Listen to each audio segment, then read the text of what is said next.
Welcome back. You're watching the press preview, a first look at what's on the front pages as they arrive. It's time to see what's making the headlines with broadcaster and commentator Alex Andreou and the Whitehall editor of the Daily Mail, Claire Ellicott. They'll be with us from now until just before midnight. So let's see what's on some of those front pages for you now. Well, the remarks made by a Nigel Farage supporter that illegal immigrants should be used for target practice are top story in the Times. Mr Farage has already said the views are not his. The Telegraph leads with an attack by Prime Minister Rishi Sunak on Mr Farage, calling him a Putin appeaser after his recent remarks about Russia's invasion of Ukraine. The Guardian claims an exclusive with news that NHS managers who try to silence whistleblowers are to be banned from working in the health service. The Eye says that charging VAT on school fees will be in Rachel Reeves's first budget as Chancellor if Labour win the election, but also reports that it will also be delayed until 2025. This is the Mail leading with an opinion poll, which it says shows that it's not too late to stop a Labour landslide at next week's election. The Express claims that the BBC spent more than £30,000 paying people to be in the audience for last night's debate between Rishi Sunak and Keir Starmer. The Metro leads with a double murder investigation after a reality TV show paramedic and his girlfriend were found dead at their home in Staffordshire. The Financial Times says the number of top-rate taxpayers will exceed 1 million for the first time this year, thanks to freezes in tax thresholds and wage inflation, all of which will swell the Chancellor's coffers. And finally, the Star reports that there's something nasty threatening to crawl up through our toilets, unless we keep the lid down. Always keep the lid down. A reminder that by scanning the QR code you'll see on screen during the programme, you can check out the front pages of tomorrow's newspapers while you watch us. And we are joined tonight by broadcaster and commentator Alex Andreou and the Whitehall editor of the Daily Mail, Claire Ellicott. Welcome to you both. Let's start with the Times front page. And this, it's kind of an ongoing story about this Reform UK campaigner and the recent remarks that have been made that illegal migrants should be used for army target practice and that mosques should be turned into Wetherspoon pubs. Yeah, this is not just one, I'm afraid. This is several campaigners. They didn't all make each of those comments. So what happened was a Channel 4 journalist went undercover with a team of canvassers. These are not just supporters, they're campaigners for reform. You know, they go door knocking, they're party approved, as it were. And the range of comments, I mean, I don't know how to do the television equivalent of asterisks. Yeah. Yes. Let's just say there's a very upsetting smorgasbord of comments there, even about the people they're canvassing, even about the Prime Minister. And all of them, I think what I found most shocking is that all of them are accompanied with a sort of fantasy of violence going with them. So the person going on about LGBT people says we should bring back the noose. And the person that's talking about asylum seekers arriving in Dover says that we should send the 17-year-old army trainees down there for a bit of target practice. And, you know, and so I found it quite chilling because it wasn't, like I said, it wasn't confined to views that you know are out there. It was accompanied by this very real relish for what would happen if they ran the world, and it was just chilling. Disturbing. Just to say, Nigel Farage has distanced himself from these comments, hasn't he, Claire? He has. He actually put out a statement before Channel 4 released their footage tonight, so they clearly wanted to be on the front foot. What's interesting about this is that Reform have really come under the spotlight. You know, Nigel Farage, they didn't get really much attention until Nigel Farage announced that he would be standing, that he'd be leading the party again, as he has done with previous versions of Reform. And they've come under huge scrutiny in recent weeks. And, you know, they've had to disown so many candidates who've been members of the BNP, who've said terrible things. And they've also, you know, this is just the latest in a series of real gaffes by the Reform campaign. And I think, you know, it really doesn't look good for them, and it depends how much this resonates with voters. It's more than you said gaffes. It's more than gaffes. Yeah, gaffes. Yeah. Disgusting language, and like Alex says, real threats of violence behind some of it. And I just think that they've really come under the spotlight, and actually, you know, you're seeing what some of these people really believe. And it's Farage tweeted something about how, you know, when you're a big party and you have loads of candidates and campaigners working for you, you know, some of them will say terrible things. And I just thought the biggest clangor in this campaign has come from your own mouth, and it was a comment about Putin and Ukraine. So I'm not sure you're in a position to say, well, it's just one bad apple. And you speak of Putin. In the Telegraph, we have the Prime Minister describing Nigel Farage as a Putin appeaser. Claire? Yes, so the Prime Minister's done an interview with the Telegraph, and he's compared Nigel Farage to his comments on Ukraine. He obviously said that that the West had provoked Russia into invading Ukraine, and he's also since sort of doubled down on those comments and said that Ukraine should accept a peace treaty with Russia, which involves it ceding all of the territory that Russia's invaded. And the Prime Minister has come out and been quite strong and said, compared it to appeasement in Nazi Germany, appeasement of Hitler when he invaded Poland. And I think, you know, they're quite strong words from Rishi Sunak, and it's really grabbed attention. And the Tories are really being hurt by Reform, and it was Farage's first major misstep to say these words about Ukraine, because I think the Tories that he wants to win over, they all feel passionately about supporting Ukraine. They all felt strongly about, you know, sending arms to Ukraine and helping them fight the Russian invasion. So I think it resonates really badly with those voters, and it could well have cost him a lot of votes. Do you think that is the case, Alex, that this has done real damage to Reform? Yes, and it was no secret he's held these views for decades. But I think it is very interesting because I feel it stems from him being plugged into the United States culture wars, because he's been out there so much, and he was planning to campaign out there with Trump. And so there is a lack of support for the war in Ukraine on the Republican side over there. Over here, support for Ukraine is absolutely rock solid. And it seems to me that the source of the misstep is that he was plugged into a different set of issues when he started campaigning here. It's interesting. Misread the mood completely. Take us to the eye, Claire, and this is the VAT on private school fees. Reportedly will be in Rachel Reeves' first budget, but there is going to be a delay until 2025.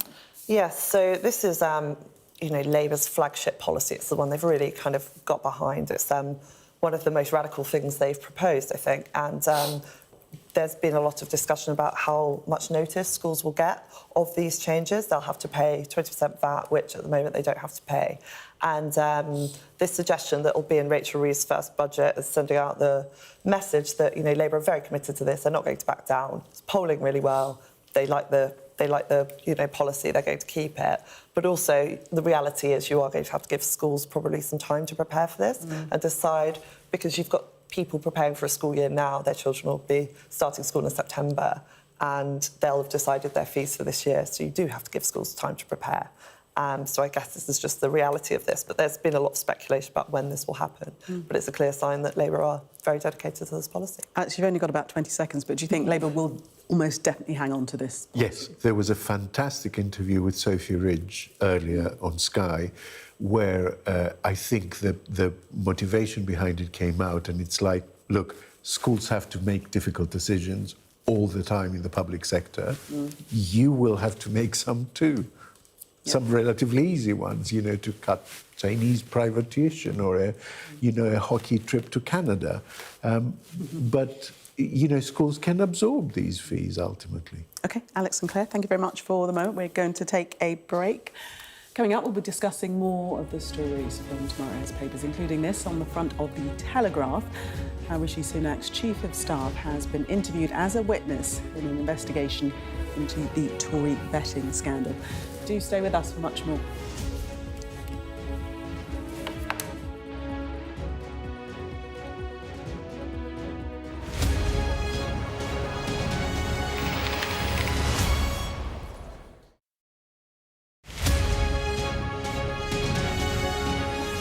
This exhibition left Ukraine in November of 2022, in the midst of the war, when Kyiv was constantly bombarded.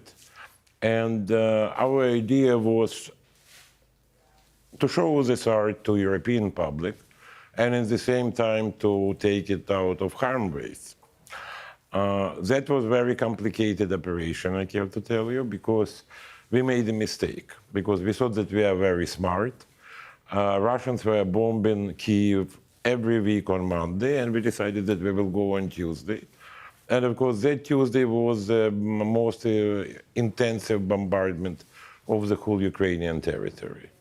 Fortunately, our trucks left Kyiv before this bombardment started.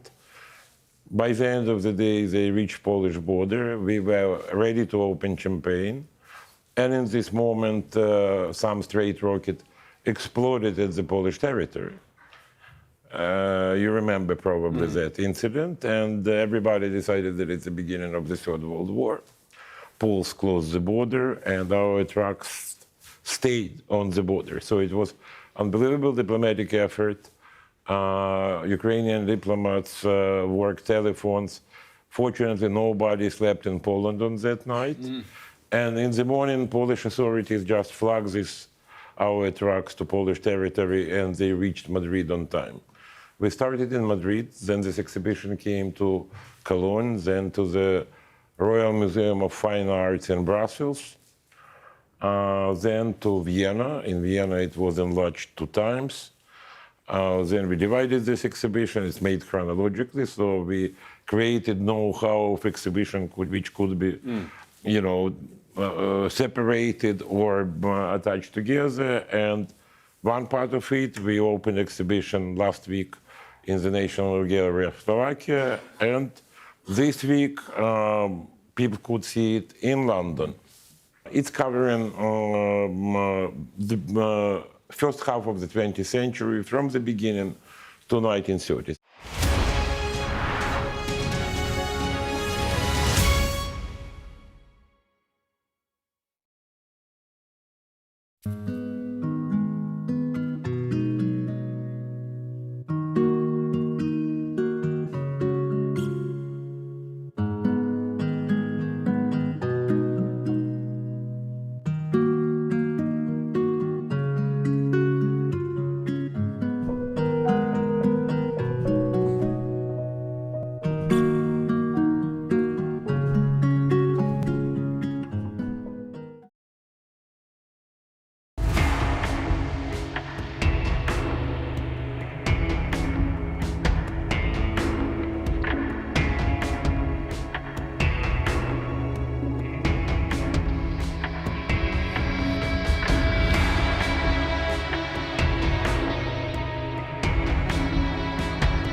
Welcome back. You're watching the press preview. Still with me, broadcaster and commentator Alex Andreou and the Whitehall editor of the Daily Mail, Claire Ellicott.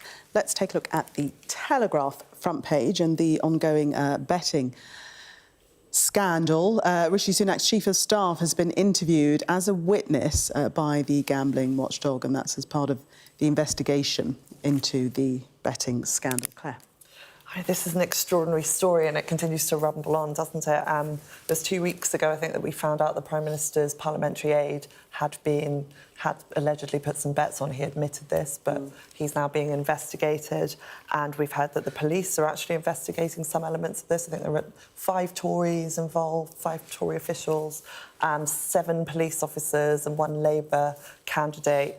It's spread across Westminster, and I think the public are really astonished by this story because it's just so extraordinary that these people would bet on what they work on and things that they might have inside information on. And we see today that Liam Booth-Smith, who is probably the Prime Minister's closest aide, he's his chief of staff, he would have been heavily involved in announcing the election, deciding the election, and that he's been interviewed by the Gambling Commission, which is overseeing this investigation.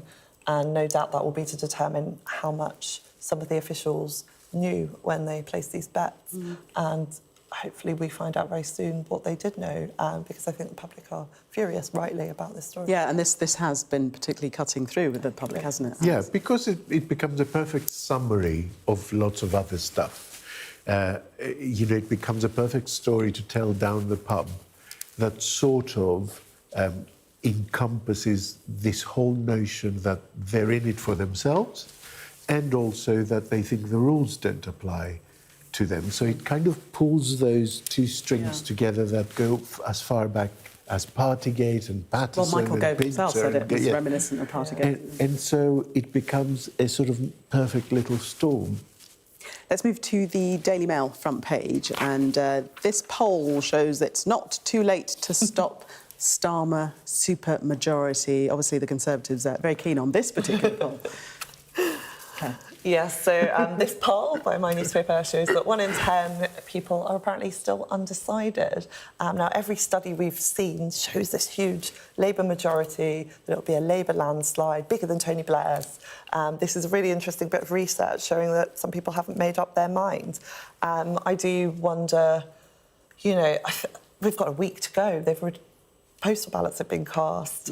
It feels strange that people wouldn't have decided, but I think it does show that there is a bit of apathy. There's quite a lot of apathy of this election in particular, and I think people are really disenchanted with both of the main parties.